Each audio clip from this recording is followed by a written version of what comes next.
Primero en español porque estoy en México y voy a agradecer la invitación y un honor de estar acá de vuelta en mi país. Muchos, desafortunadamente, yo creo que he estado tanto tiempo fuera que ya muchos mexicanos no saben o no saben que soy mexicano, pero lo soy. La Ciudad de México me encanta mucho, me gusta mucho, viví aquí un tiempo. Yo soy del norte, yo soy de la gloriosa pero peligrosa ciudad de Monterrey, Nuevo León. Y encantado de estar aquí, muchas gracias y me ha encantado platicar con algunos de ustedes. Okay, now in English, it has to be in English, unfortunately. So mind my Zorro accent, Speedy Gonzalez accent actually. And okay, you know the drill. The panelists, actually, I haven't, well, I will introduce them in a minute, but you know the drill. They're going to make opening remarks for 5 to 7 minutes each, and then we're going to open the floor for questions and answers. And it is my experience that the best questions are the ones that you guys made. You're going to have microphones to your disposal, so you can ask the questions, and the less questions I ask, the more interesting, really, it's going to be this panel. And actually, I don't feel that much like work today, so if you ask all the questions, it's going to be fine for me, actually. Okay, and we have a very short time. You're going to give me the cutoff time, right? So we're going to have to be out in 45 minutes, actually, 1 hour. Okay, you let me know. So, I'm going to, is there anyone that wants to be the first one, or I pick, or what? Your job to pick. Yeah, I pick. Okay, I'll shoot. Okay, so we're gonna have Mr. It's in the order that it's scripted here. Mr. Helmi Abulish, Vice Chairman and Managing Director of Second Group, which is you. Thank you very much. Mr. Guido Bartels, General Manager, Global Energy and Utilities Industry of IBM. Thank you, Mr. Guido. And also Charles Persson from Gridwise Alliance. Okay. Alex McGilvary. Very good. How do you pronounce it? That's perfect.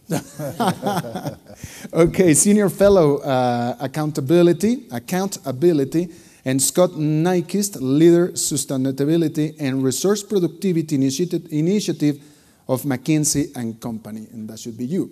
So, according to this order then, Mr. Helmi, please. Yeah, thank you very much. I would like to speak about a real solution I witnessed for the last 33 years in Egypt myself. The real solution I'm going to offer to you is sustainable agriculture. We heard about agriculture and its impact on climate change. I would like also to touch on other development challenges like livelihoods, food security, poverty, water, and others.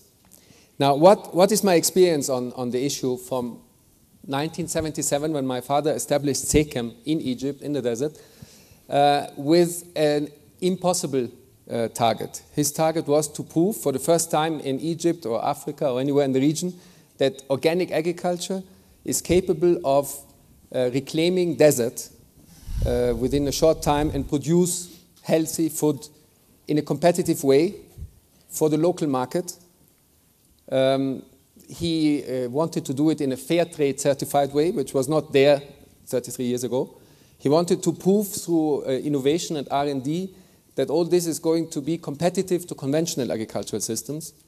And he wanted to invest into the local community, the villages around, which today is called corporate social responsibility, but the term did not exist. And he wanted to give all the people a full opportunity to develop their human potential by giving them 10% of the time, the working time, for their development. Now, the question to you, is this a good business case for Mexico or anywhere else? It was an unrealistic business case for his family and his friends in Egypt when he started. What happened? Today, I can tell you that about 70,000 acres in Egypt, which is 1% of the arable land in Egypt, are organic certified. About 60,000 people work in organic agriculture in Egypt, which is 20% more than in conventional agriculture on the same area. So we employ more people. The people have a 20% better income through organic agriculture. They use up to 40% less water in the same area for the same yields, for the same crops. And they were able to prove that through the compost they need instead of chemical fertilizers, they avoid the emittance of methane from biomass, equal 1 ton of compost, 1 ton of CO2. So we are speaking about hundreds of thousands of tons every year, and about the possibility to work on climate change and work on compost and living soils. Now the impact of this was that today Egypt is using 95% less pesticides, because we could prove that with sustainable agriculture, biocontrol, you can reduce the insects on cotton, for example, without pesticides. We are able today to prove that we can handle all kinds of insects or diseases with microorganisms and predators, which are good insects, not bad insects. And we were also able to prove that what we do is as efficient or more efficient than conventional agriculture, without using energy, without depleting phosphate, which is a very sensitive issue in Egypt. We don't have enough phosphate. In conventional agriculture, we are running out of phosphate. In organic agriculture, we are keeping it in the system. So today, Booz & Company, one of your competitors, is doing a study with the Egyptian government to study whether sustainable agriculture for the national economy is providing cheaper, not only better products, but cheaper products, having in mind health impact, environment impact, subsidies, which we don't use, which conventional people use. So I think there's a lot of development benefits there. But the question is, does it affect climate change? I spoke about compost, but there's another dimension, soil. We were able to prove that over the last 30 years, every year, per hectare, we were sequestering 1 ton of carbon in every hectare. We are speaking about millions of tons, and this equals the millions of tons of potential in the world for organic farming and sustainable agriculture. So far to the agricultural part. I'm running slightly out of time, so I will cover quickly 2-3 other aspects. In our whole value chain, we were able to communicate about organic agriculture. We were able to provide 65 to 70% of our products to the local market. And I have to tell you that Egypt, with a GDP per capita of $1,200 less than Mexico, has a higher organic agricultural products in the market, in the local market, through this project. We want to also communicate with our consumers. This has been mentioned by every panel. We speak about carbon footprints for every product. We speak about water footprints. We speak about organic. We speak about fair trade. We are communicating all the time. And by this, today, we are market leaders in herbal teas in the region. We are producing 500 million tea bags of herbal teas for Egypt and the region. We are the market leaders for natural medicine in the region. And we were the first in the world to produce organic cotton garments and extra long staple organic cotton for Egypt and the other countries.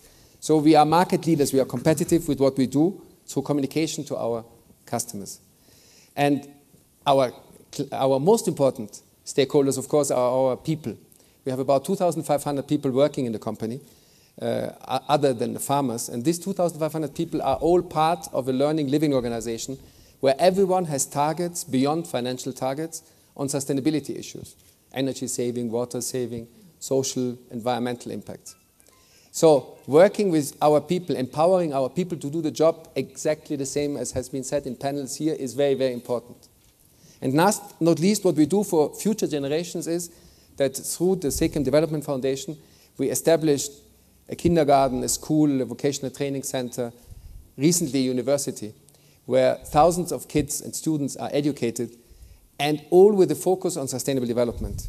We cannot demand from future generations to know anything about the issue if they don't know what is solar energy, what is water, what is scarcity, what is climate change. And this is what is happening in our schooling system. So we try to educate future generations. So concluding, it's a real solution. It tackles development challenges, but it also tackles climate change, water scarcity, and other things. And I believe that it tackles, very, very importantly, an ethical issue, which for me is the reason for the financial crisis, the climate crisis, the food crisis. And it gives back the ethical dimension of competitiveness, efficiency, plus responsibility and responsible behavior to our planet and people. Thank you. Thank you, Master Abolish. Now, Guido Bartels, please. Thank you, Alberto. So it was an interesting room when I came in this morning. I was not here yesterday. It was very dark, and it's very dark in this room. It's almost like I think it deserves more light. This whole topic, and great to be here. I think it's a critically important discussion. I listened to the previous panel, where one of the topics I want to discuss about also already came up. But I'm, as said, Alberto, I'm leading IBM's energy utility business globally, which of course I always tell everybody in IBM, of all the industries we serve, that is the most important one, always biased by your current job. And the other thing I do is I chair an organization called the Gridwise Alliance, which in the English, like Americans call it an advocacy organization, or other word is perhaps a lobby organization, an NGO.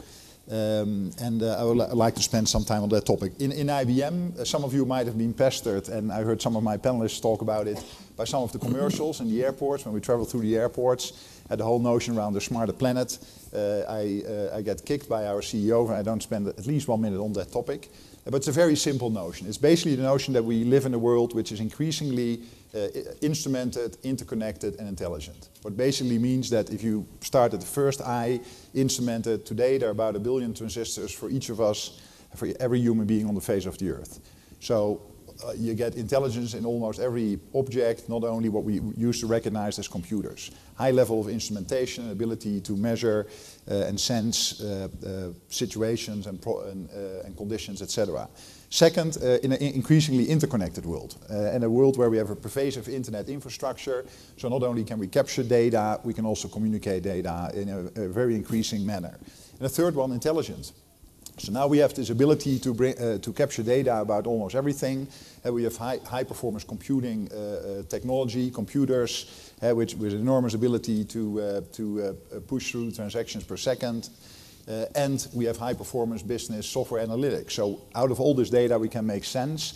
And what this basically does, and what it allows us to do, that we can make the most complex systems which make up this world, from healthcare to transport to energy, smarter. So that whole notion, a big push for our company, and clearly one of those topics is a modernized electric system. And that bridges nicely into my other role, chairman of the Gridwise Alliance. It's an organization which has grown only over the last year, 70% in membership. It's an organization which lobbies, advocates for drastically modernizing the US electric system by applying state-of-the-art information and communication technology.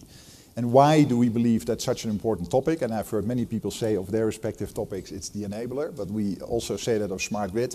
We look at it as the ultimate enabler, because we all agree with the notion that the largest part of CO2 emissions is coming via power generation, transmission and distribution, and inefficient use of energy. Then putting a smart grid in place, which basically enables us to integrate renewables, to make demand-side management possible for all of us, to manage our energy consumption more prudently, to integrate electric vehicles massively in the future, etc., then I think it's not that difficult to understand why this is such an important notion. Now, smart grid does not mean that the grid as we had it in the developed world was not smart up till now. It did a fantastic job. It has been foundational for economic growth and has helped develop societies in developed world as we know it today. But as we move into the next decades, the next 100 years, we live in a digitized age where people have fancy iPads versus notebooks, where we have massive concerns around climate change, concerns about economic growth, where the consumer wants to be much more interactive, involved with a critical service like energy, then for this grid to play the same foundational role, for the electric system to play the same foundational role, and modernization of that system is critically important.